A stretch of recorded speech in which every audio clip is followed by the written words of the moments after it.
Um jeito legal de falar sobre economia, de aprender economia, de saber por onde vão os mercados, de conhecer a história da inflação e da estabilização brasileira, é no cinema. Duvida? Fica aqui com a gente, porque o My News Entrevista de hoje vai conversar com alguém que você já conhece, porque é muito pop na internet, e a gente vai falar sobre economia e cinema. Eu volto assim que rodar a vinheta. Eu sou a Mara Luque, você está no canal My News e eu estou no cinema com Paulo Gala. Muito obrigada, viu, Paulo? Tudo bom, Mara? Prazer falar com você aqui, com todos que nos assistem também. Então, o assunto hoje é economia e cinema. Como é que a gente aprende e conhece economia pelas telas do cinema? Pois é, tem vários filmes para a gente acompanhar. Aliás, eu acho interessante que um assunto chato como a economia está indo parar no cinema, né? Na verdade, a economia às vezes produz crises. Eu acho que as crises são mais pop, né? A Argentina produziu filmes belíssimos da crise argentina. Os argentinos fizeram filmes belíssimos. É verdade. Aliás, o cinema argentino é espetacular, né? Tem coisas muito, muito boas, né? E o Brasil também tem as suas crises e também fez seus filmes, né? Aliás, acho que eu começaria falando pelo filme do Plano Real, que conta a história do Plano Real.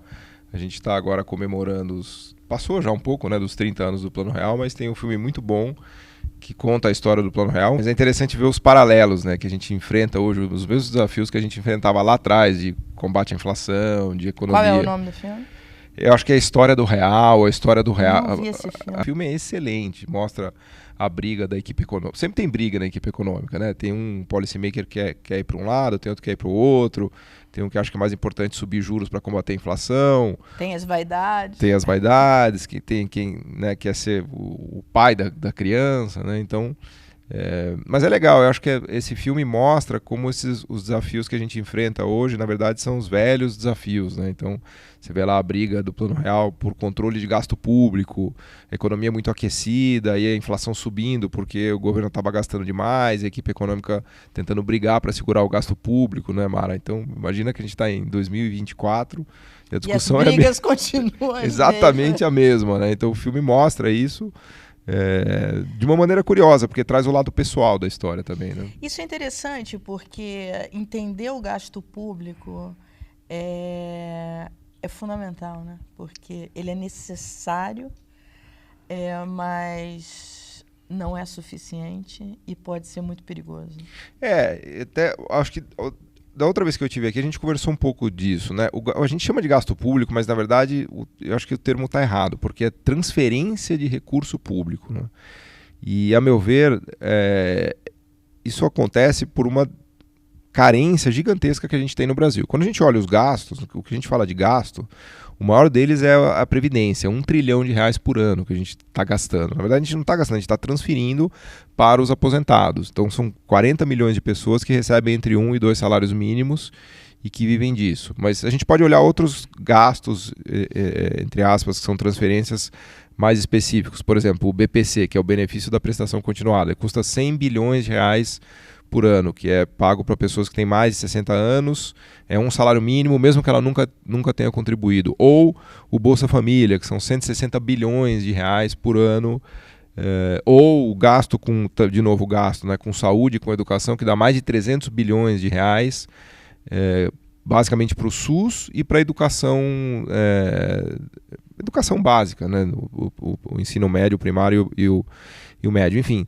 Tudo isso vem de uma sociedade que tem carências gigantescas. Então, desigualdade tremenda. Se o governo não fizesse essas transferências, a gente não teria saúde pública, não teria educação pública, não teria o programa de renda mínima e não teria transferência das aposentadorias, né?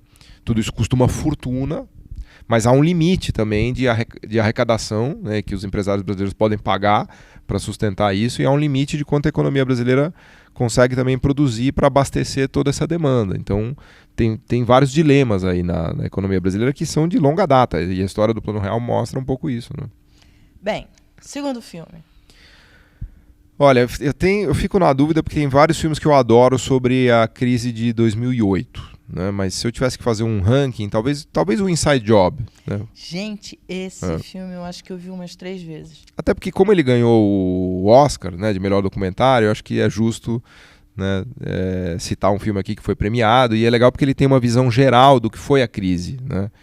É muito bom o filme mesmo. E ele mostra como esse endividamento enlouquecido, né? Ele vai dominando ali a economia de um país que estava muito bem, obrigado. Exato, é impressionante porque ele faz um raio-x, né, do que foi a bolha imobiliária americana, do que foi a crise de 2008, que foi uma crise dramática, né? Basta lembrar que o desemprego explodiu para mais de 15% da população economicamente ativa, centenas de bancos quebraram, né? O PIB americano retraiu.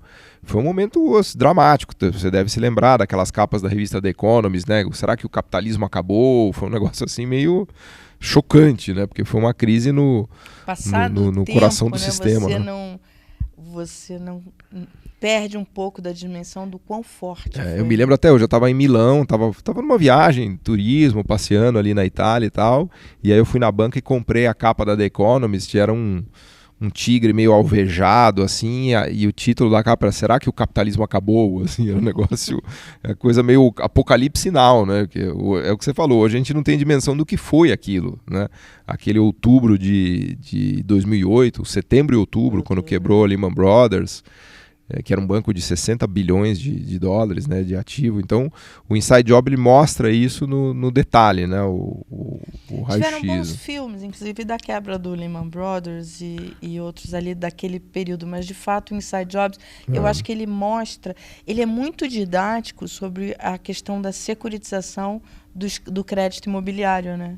Exato. Aliás, a grande contribuição dele é que ele dá uma aula didática de como essa ciranda da securitização fora de controle, né, porque a securitização é uma coisa boa, não é uma coisa ruim, mas fora de controle feita como foi feita, acabou criando um castelo de cartas, né? E o filme ele é quase uma aula de economia, na verdade. É verdade, é verdade. E de investimentos, porque ele mostra justamente a falta de lastro naquele papel, porque como eles vão precisando de Exato. O negócio se mostra lucrativo, eles vão emprestando dinheiro assim a rodo para securitizar, né? O problema da gente entrar nessa discussão da crise de 2008 é que tem um fio da meada de filmes aí que você precisa assistir. Se você quiser fazer a lição completa, aí o segundo que você deveria assistir é o Big Short, que é o Grande Aposta, que foi um filme feito inclusive em cima de um livro que virou um clássico do Michael Lewis, que é um super escritor de Wall Street. Ele tem vários, aliás, todos os livros dele vale a pena ler. Ele tem o Flash Boys, que conta também sobre a indústria de alta frequência, mas o Big Short, que é um livro que foi publicado acho que em 2010. O Flash Boy não tem filme. Não tem. Eu li o livro há muitos anos. É sobre a indústria de alta frequência, mas o legal do Big Short é que ele mostra da perspectiva dos chamados ninjas, né, que na época ficaram conhecidos como ninjas, que eram os caras no income, no job, no asset, né? Então o cara era um ninja, porque ele não tinha nada e ele conseguia pegar um empréstimo de 300, 400 mil dólares para comprar uma casa. Então ele foi apelidado de ninja, porque a pessoa não tinha emprego, não tinha patrimônio, não tinha renda, não tinha nada, mas como é que ele conseguia pegar um empréstimo de 400 mil dólares? Porque os bancos estavam muito lenientes, né? Isso que você explicou. Os bancos também ganhavam nessa ciranda, porque como é que o banco entrava na operação? O preço da casa não parava de subir. Então, quando o ninja dava o calote, o banco tomava a casa e vendia no mercado por um preço mais caro. Então, o banco também estava ganhando nessa música das cadeiras. E ele acabava que ele precisava daquela carteira de crédito para vender papéis para investidores. Né? Claro, o banco ele ia girando essa ciranda porque ele ganhava na venda dos papéis. Aí tem a indústria dos FIIs também, tem um livro que também não virou filme, que conta um pouco a história de como o JP Morgan entrou nisso daí. O problema é que minha memória já está ficando meio falha. É impressionante isso, porque você vê grandes nomes. Bem, a quebra do Lehman foi icônica nesse sentido. Mas você vê grandes nomes tradicionais entrando nessa onda, né? Aliás, para lembrar de outro filme, que a gente não sabe exatamente se é sobre o Goldman Sachs, mas um filme também muito famoso da época é o Margin Call. Então, Chamada de Margem, teve a Demi Moore, teve o Kevin Spacey, eu acho, um elenco super, né, super hollywoodiano. E eles não falam isso no filme, mas é legal. Esse é um filme legal que vale assistir também. É um filme que se passa em 24 horas na antessala do estouro da crise da Lehman Brothers. Então eles mostram as 24 horas anteriores em que um banco gigante teria vendido toda a carteira de créditos podres, desses créditos que depois viriam a ser podres, mas ninguém sabia que era podre, e que supostamente era o Goldman Sachs, né? Então o filme mostra como os traders vão vendendo aquilo, como tem uma série de decisões delicadas de compliance. Então, por exemplo, o presidente do banco, a Demi Moore, era a chefe de compliance, né? Ele tranca ela numa sala porque ela não queria autorizar isso, porque ela, como compliance, quando o time de risco detecta que tem um monte de problema naqueles papéis, ela, como compliance, não poderia deixar aqueles papéis serem vendidos. Então ele tranca ela, triplica o bônus dela, fala, depois a gente conversa. Ele tranca ela na sala e aí o banco descarrega toda essa posição de títulos atrelados em hipotecas, e isso que supostamente dá início à crise. Porque foi quando um grande banco começou a descarregar esses títulos, os títulos despencaram de valor. E aí isso começou a criar um efeito dominó e levou-se... Então o Margin Call mostra isso. Você sabe que esse filme tem uma cena, essa cena que você fala da Demi Moore, e depois ali, quando eles começam a ficar muito nervosos e vendo... Me lembrou muito uma experiência que eu vivi em 98. Eu era repórter da Gazeta Mercantil, e com a crise que começa em Hong Kong e tal... Sim, foi a crise da Ásia. Exatamente. A crise da Ásia foi em 97. E aí depois vem na sequência várias outras até chegar no Brasil. E naquela época... Teve a crise russa também. Naquela época você tinha assets no Brasil que estavam muito alavancados. Muito. Muito. Porque que é o grande perigo quando você vai, os prêmios vão caindo, o cara vai alavancando. E eu lembro que eu tinha uma fonte numa asset, na época, essa asset nem existe mais, mas enfim, quebrou, né? Por conta disso. Mas na época eu entrevistava ele estava desesperado, eu conversava com ele no telefone, ele falou, Mara, você não está entendendo, tem gente chorando no banheiro. Aliás, eu tomando Rivotril de copo de suco, né? Já que você lembrou disso, tem um outro filme também, isso vai embora, aqui tem infinitos filmes, né? Mas tem um muito legal que é o Too Big to Fail, que também é sobre a crise de 2008, só que da perspectiva dos governos. Então tem o detalhe do que o Henry Paulson, que é o Hank Paulson, que era o apelido dele, que era inclusive CEO do Goldman Sachs, ele virou secretário do Tesouro americano por uma ironia do destino, justamente quando quebrou a Lehman Brothers, né? Ele que foi salvar o sistema americano da debacle. Mas eu me lembrei de uma cena, você falou dessa coisa do nervosismo, tem uma cena que ele está vomitando no banheiro. Tamanho o desespero dele. Então ele ficava vomitando, ele passava assim horas vomitando no banheiro, porque ele era o secretário do Tesouro, e ele estava vendo o sistema financeiro se desmilinguindo na cara dele. E ele era o secretário do Tesouro, vindo de Wall Street. Tanto é que ali no Too Big to Fail, né, inclusive tem o... Não me lembro quem é o personagem que faz o presidente do Fed também, que não sei se é o Paul Giamatti, agora eu fiquei na dúvida. O Paul Giamatti que fez o Sideways, depois fez o Chuck lá do Billions, que aliás é uma série muito legal para assistir também. Mas eu tenho a impressão que ele que faz o Bernanke, mas o filme gira em torno do Bernanke, que era o presidente do Fed, e do Henry Paulson, que era o secretário do Tesouro, e como é que eles socorreram... Como é que eles socorreram os bancos, inclusive eles estatizaram os bancos, que é uma cena meio esquecida. No Too Big to Fail eles mostram, eles colocam os 15 maiores bancos numa sala e o Tesouro entra com uma pequena participação de 2% no capital de cada banco americano. Então os banqueiros ficam chocados. Seguradora, né? Também, não teve... Também, e a AIG que também, só que a AIG quebrou nisso daí, não deu tempo de salvar, depois que eles tentaram ali jogar uma boia para ela, mas o Too Big to Fail também é um baita filme porque mostra toda essa história do inside job, mas da perspectiva dos policy makers. O Margin Call mostra da perspectiva do banqueiro. O Too Big to Fail é dos policy makers. E o inside job é a visão geral.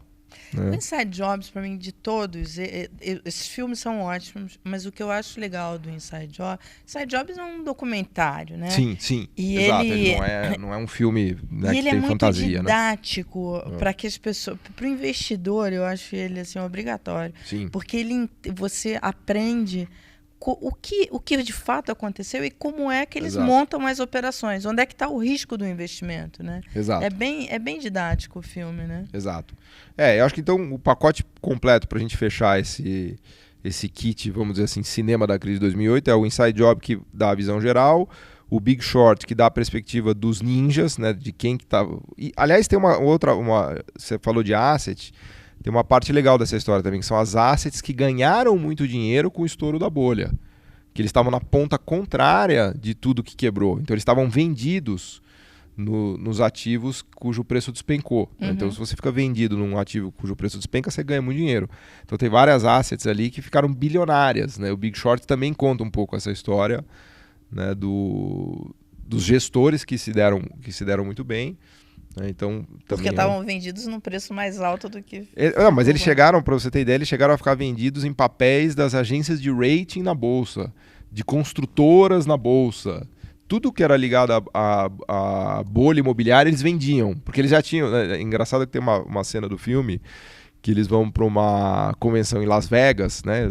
Las Vegas tem as grandes convenções americanas, de tudo que você possa imaginar, né? Desde a reunião dos pets, das lojas de pets, até crédito de hipotecário e toda essa ciranda aí que a gente estava falando. E aí eles vão numa convenção em Las Vegas e eles veem o absurdo que está acontecendo de financiamentos totalmente sem pé nem cabeça, sem lastro nenhum, coisas completamente arriscadas. E aí esses gestores voltam para Nova York e falam: vamos shortear tudo, vamos vender tudo que é relacionado ao mercado imobiliário, nós vamos vender. Porque eles já tinham uma visão clara de que o negócio ia ruir. E eles ganham muito dinheiro. Né? Então, no Big Short, a gente vê também esse outro lado da história, né? Das pessoas que ganharam dinheiro com essa debacle. Né? Então... com a crise que teve, essa crise foi uma das crises... A crise da Ásia e depois essa crise, eu acho que foram, na minha carreira de jornalismo econômico, foram aquelas que deixaram o pessoal mais a crise da Ásia aqui para o Brasil, ela foi muito dramática, porque isso ainda conecta com a história do Plano Real. Porque ainda estava ancorado. Porque a gente vinha da âncora do câmbio fixo e a gente foi tomando vários golpes. Então o primeiro golpe que a gente tomou foi a crise da Ásia, que na verdade... O que a gente chama de crise da Ásia, na verdade, são várias crises de vários países. Porque começou com a crise da Indonésia, o PIB da Indonésia despencou 10%, aí teve a crise da Tailândia, aí teve uma série de ataques especulativos. A crise da Malásia, que fecharam a conta capital, a crise da Coreia do Sul, isso foi uma crise, a crise de 1997 foi uma crise dramática para a Coreia do Sul. Fazia 20 anos que o PIB não caía, o PIB despencou. Então, a crise asiática foi... Pegou os tigres, né? Os chamados tigres. Exato, né? Que eram os países de sucesso. E depois foi parar na Rússia. E aí a Rússia já era uma história de transição do comunismo meio mal feita, porque também eles fizeram uma âncora cambial, depois tiveram um problema inflacionário. E a crise russa, e sempre vinha aquela coisa da bola da vez, da bola da vez. E aí o Brasil virou a bola da vez. E era a bola da vez por quê? Porque a gente tinha um regime de câmbio fixo, que você sentiu, viveu isso na pele, né? Que era insustentável, e aí o câmbio fixo explodiu, levou muitas assets nessa história e virou uma grande crise brasileira, né? Eu acho esses filmes assim, eles muito educativos, principalmente em momentos que você vê o mercado... enfim, cubro esse mercado há muitos anos como jornalista, né? Não opero o mercado, não entendo nada de operar o mercado. Acho que você vê muita gente que, assim, primeiro, é o Midas, é o cara que sabe tudo. O cara vai do céu ao inferno em 15 dias. Né? Muito rápido. Segundo, essa coisa de como é fácil você implementar ali algumas teses de investimentos que não se sustentam.